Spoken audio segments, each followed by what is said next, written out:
নাটক বানায়, সিনেমা বানায় এবং নাটক সিনেমার মধ্যে সুকৌশলে ইসলামের বিরোধিতা করে।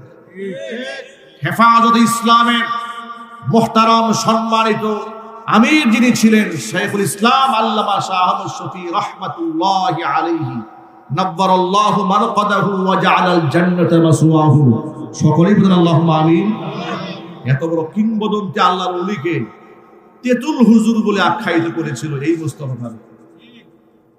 হেফাজতে ইসলামের 5 মে শাপলা চত্বরে যখন স্বৈরাচারী গণহত্যা চালিয়েছিল, লক্ষ লক্ষ বুলেট ছেড়ে তাহাজ্জুদ গুজারি মাদ্রাসার ছাত্রদেরকে শহীদ করে দিয়ে শহীদদের দেহগুলাকে ডাস্টবিনে নিক্ষেপ করেছিল, নদীর মধ্যে ফেলে দিয়েছে। ম্যানহোলের ঢাকনা ওপেন করে ভিতরে লাশগুলাকে ফেলে দিয়ে যারা গুম করে ফেলেছিল, ওই চিত্রকে স্মরণ করে সেদিন রাত 3টা বাজে এই মুস্তাফা ফারুকী ফেসবুক স্ট্যাটাসে লিখেছিল, শাপলা চত্বর জঞ্জাল মুক্ত হলো। আপনি আন্দাজ করতে পারেন যে আলেমদের প্রতি এই কুলাঙ্গারের বিদ্বেষ কত মারাত্মক। আপনি ভাবতে পারেন এদেশের ইসলাম ধ্বংস করার জন্য তার কত হাত রয়েছে। নিজের স্ত্রীকে দিয়া পরপুরুষের মনোরঞ্জন করে সিনেমা বানায়, এইরকম ব্যক্তিত্বহীন নির্লজ্জ বউকে দিয়া দেহ ব্যবসা করিয়ে পয়সা ইনকাম করে। জুলাই আগস্টের বিপ্লবী এদের কোনো অবদান নাই, বরং এদের অবদান হচ্ছে বিগত 16 বছরে স্বৈরাচারীর পদলেহন করে, এমনকি মুজিববাদীকে লালন করে তারা ক্ষমতার সমস্ত স্বাদকে সাধন করেছে এবং কাফের বেঈমানদের গোলামি করেছে। গণ অভ্যুত্থানে যে রাষ্ট্র কায়েম হয়েছে, সেই রাষ্ট্রের উপদেষ্টা মণ্ডলীর সদস্য এমন একটা কুলাঙ্গার হবে, এটা বাংলাদেশের মুসলমান কোনোদিন মানতে পারবেন না। কথা বলতে হবে, ঠিক কিনা বলে?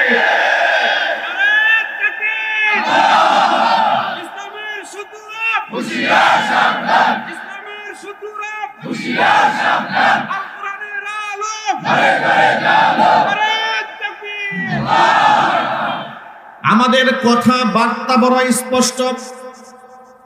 এদেশের মানুষ যদি আওয়ামী জাহিলিয়াতকে মোকাবেলা করতে পারে জীবন দিয়ে, রক্ত দিয়ে, অন্তর্বর্তীকালীন সরকারের প্রতি আমাদের স্পষ্ট বার্তা হলো, এই কুলাঙ্গার যে ব্যক্তি আলেমদেরকে তেতুল হুজুর বলে গালি দিয়েছে, আলেমদের বিদ্বেষ অন্তরে পোষণ করে, ইসলামিক কালচারের বিরুদ্ধাচরণ করে, সিনেমা নাটকে সুকৌশলে দাড়ি এবং টুপিকে যেই ব্যক্তি অপমান করে, আমি আপনাদের কাছে জানতে চাই, এমন ব্যক্তি এই রাষ্ট্রের কি উপদেষ্টা হতে পারে? আরো জোরে বলেন পারে? তাকে ঘাড় ধাক্কা দিয়া একে উপদেষ্টা পরিষদ থেকে বাদ দিতে হবে। এই প্রস্তাবে রাজি আছেন কারা কারা? দুহাত দেখতে চাই। যদি বাদ দেওয়া না হয়, যদি বাদ না দেওয়া হয়, ছাত্রদের নেতৃত্বে, ওলামাদের নেতৃত্বে যদি হেফাজতে ইসলামের নেতৃত্বে কোনো আহ্বান আসে, তাহলে জুলাই আগস্ট বিপ্লবে যেভাবে আমরা একাকার হয়ে ঝাঁপিয়ে পড়েছিলাম, এই সমস্ত কুলাঙ্গারদেরকে রাষ্ট্রের পথ থেকে সরাই দেওয়ার জন্য আমরা আবার একাকার হয়ে যেতে চাই। রাজি আছেন কারা কারা? দুহাত দেখতে চাই। আল্লাহ তুমি আলেমদেরকে এবং এদেশের সাধারণ মানুষদেরকে ইসলামের স্বার্থে, দ্বীনের স্বার্থে, রাষ্ট্রের স্বার্থে এক বানায় নাও। জোরে কোন আল্লাহুম্মা আমিন। হাত নামান। সাংস্কৃতিক উপদেষ্টা, সাংস্কৃতিক মন্ত্রী যদি বানাতে মনে চায়, কবি মুহিব খানকে বানান। ঠিক কিনা বলেন?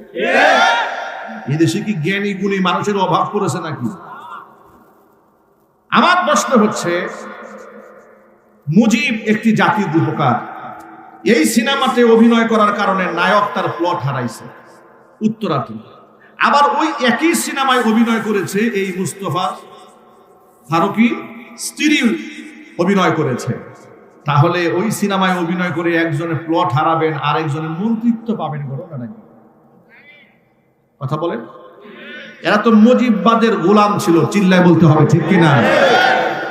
জুলাই আগস্টের চেতনার সাথে মুজিববাদীর গোলামি কোনোদিন এক হতে পারে না।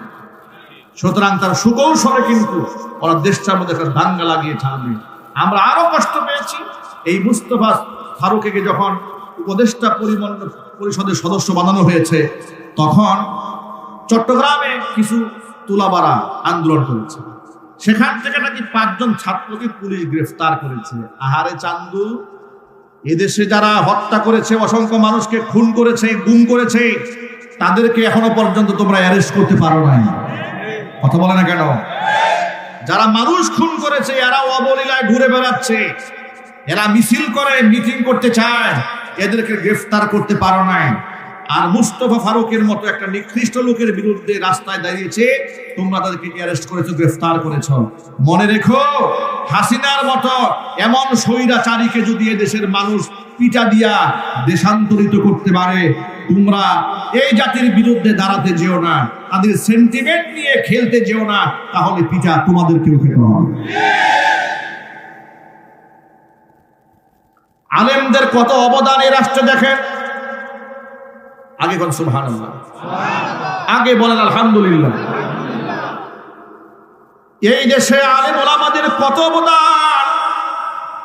সরকারের কোন প্রকারের বেনিফিশিয়ারি তারা নন।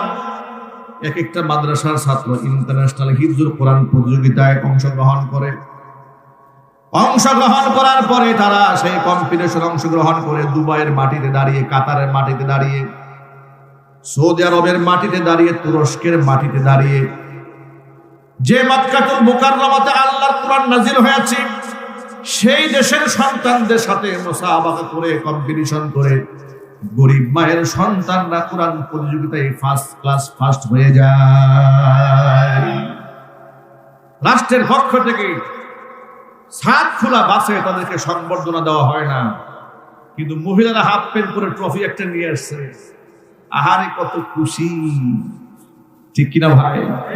খুশির কোনো শেষ নাই। এদেশের মিডিয়াগুলা, বেশিরভাগ মিডিয়া এগুলা হচ্ছে ইহুদি খ্রিস্টানদের দালাল। কথা কি সত্য না অসত্য? ওরা আলেমদের অবদানকে তুলে ধরতে চায় না, এখনো চাচ্ছে না। এই জন্য মনে রাখবেন, স্বৈরাচারী বিদায় হয়েছে, কিন্তু নাতিপুতি কিন্তু আছে। ঠিক কিনা বলেন?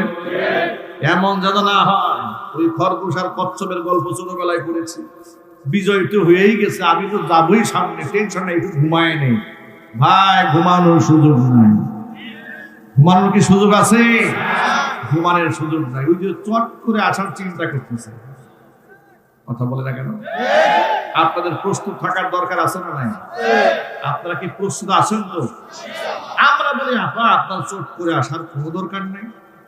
আমরা আপনাকে স্যালিউট দিয়ে একেবারে সুস্বাগত জানিয়ে বরণ করার জন্য 18 কোটি মানুষ প্রস্তুত হয়ে বসে আছে। কবে আসবে খালি বলেন, একেবারে সুতাই এয়ারপোর্টে চলে যায়।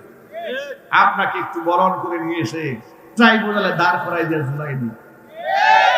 এদেশের মানুষের বহুত স্বপ্ন আপনার ঝুলাবার দৃশ্যটা দেখবে না, এটা মানুষের জীবনের বহুত স্বপ্ন।